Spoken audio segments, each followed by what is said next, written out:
Hey and welcome back. I am a little bit under the weather if you can hear it in my voice. I just got over COVID with my husband, so that's why I sound like this. But today I'm going to be talking about style mistakes that I've made, and I want to share these style mistakes with you so that you can avoid them. No matter who you are, clothing has an effect on you because you wear clothing every single day, and I'm definitely no different. What we wear can have a major effect on our mood. It can help us to feel more confident and help us achieve our goals, and it can also cause some anxiety and some stress, self-doubt. So I'm going to break each one down for you, and hopefully by the end of this video you're going to walk away feeling just a little bit more confident and hopeful and have a better understanding of how to move forward with your style. One thing before we get started, I see you people here watching week after week that are not yet subscribed. Thank you so much for taking the time to watch. It would mean the world to me if you subscribe to the channel, because that's how all YouTubers feel really supported. It helps the algorithm find our content and help more people. So go ahead and subscribe to this channel, and let's get into style mistakes that I've made.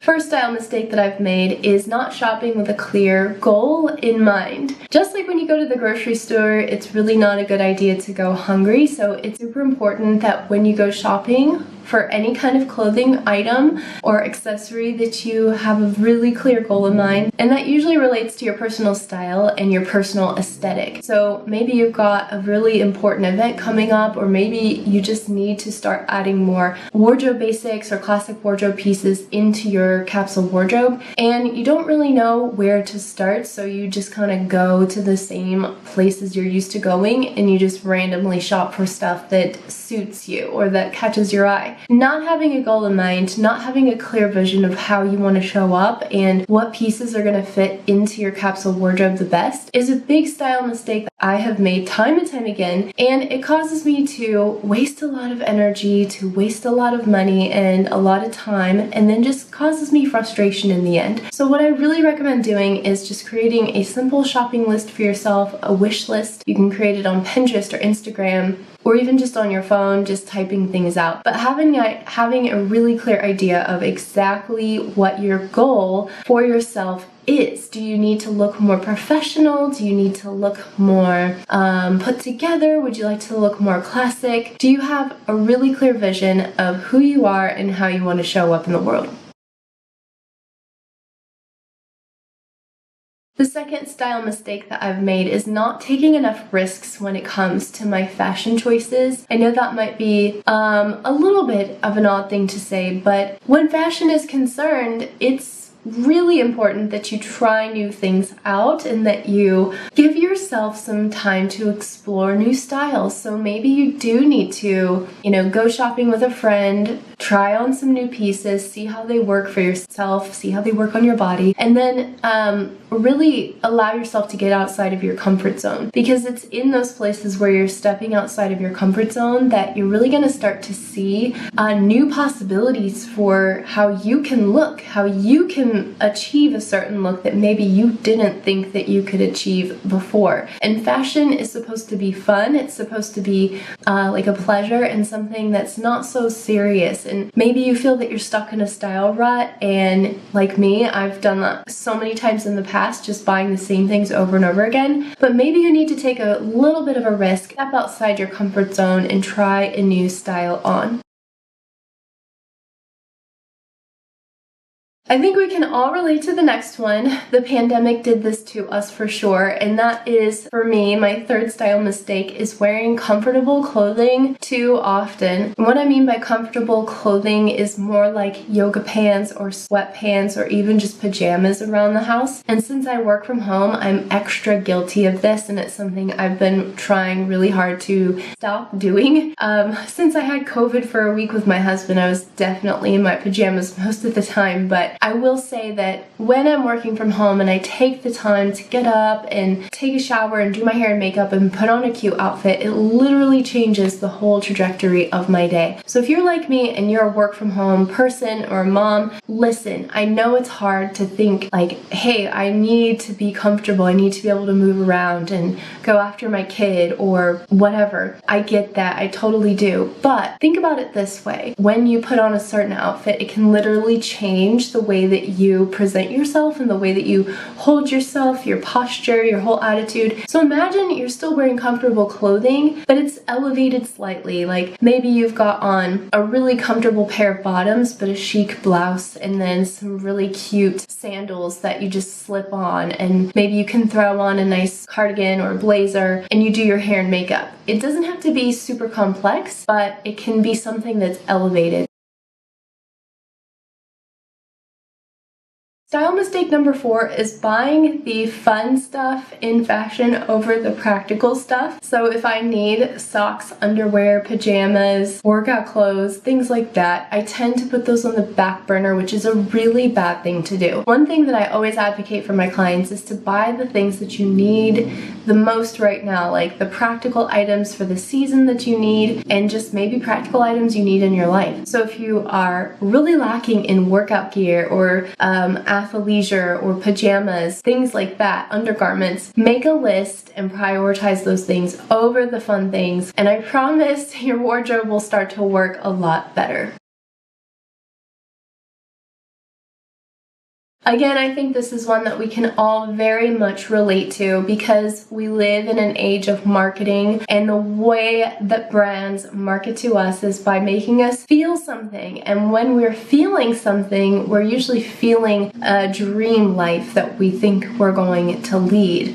And it's usually attached to our imaginary self. So for me, my style mistake here is definitely buying things for this imaginary self that I am not currently, but I do hope to be someday. For me, that looks like searching for the perfect pair of trousers or wearing a certain kind of leather jacket or a certain kind of shoe. And the reality is that life has changed so much since the pandemic, and for me, my life is very, it's very simple. I don't really do a lot of extracurricular functions, so why do I need to have certain articles of clothing or shoes or handbags or whatever if I'm not actually going to be going anywhere or doing anything? Now, I'm not going to be raining on anybody's parade that wants to invest in beautiful things just simply for the fun of having them. I also believe that having a good, healthy imagination is how we progress in life towards our goals, so it's good to dream a little bit, but sometimes over dreaming can get you stuck making purchases that you don't really need to make. And so I think it's just about striking a balance and maybe holding on to an idea for a long time and sitting with it and seeing how it feels. Are you really going to do this? Are you really going to wear this? How many articles of clothing does it go within your closet? How many outfits can you make with it? Will you have to buy other pieces to make this one piece work? So ask yourself those kinds of questions, and then hopefully just try to embrace contentment a little bit before splurging.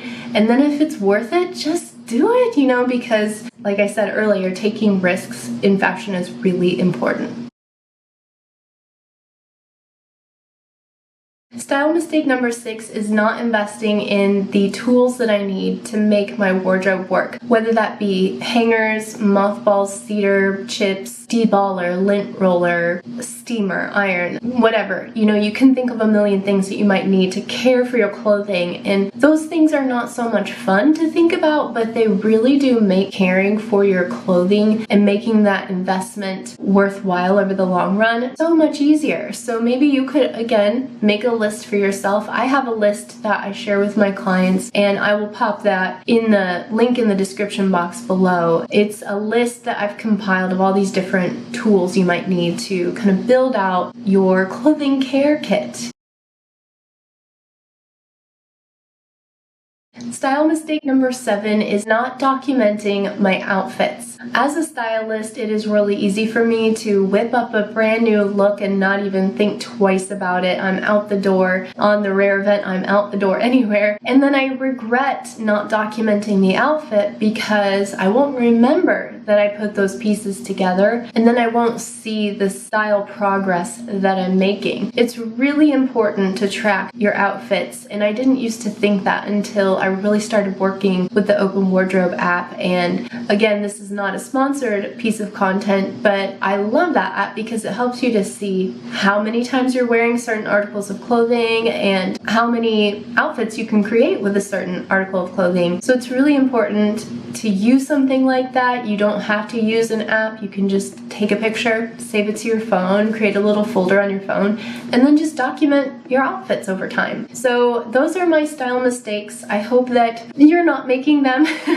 If you are, no worries. No one is perfect. This isn't supposed to be a perfect thing. It's not supposed to be a perfect process. These are just things that I've noticed that I've done over the years that have held me back from having the style that I personally want. And they're things that I'm working on correcting as we speak. So I'm really grateful for you. As always, don't forget that I have a free private Facebook group where I go live every Thursday at noon Eastern Standard Time. You can join by clicking the link in the description box below. And I also offer free 45-minute style consultations where I can help you figure out what's holding you back with your style and create a plan to help you get to where you want to get to. Again, those are free. You can book them also by clicking the link in the description box below. Anyways, you guys, I'm so grateful for you. Thank you so much for supporting the channel. I love you all so much, and I will see you again next week.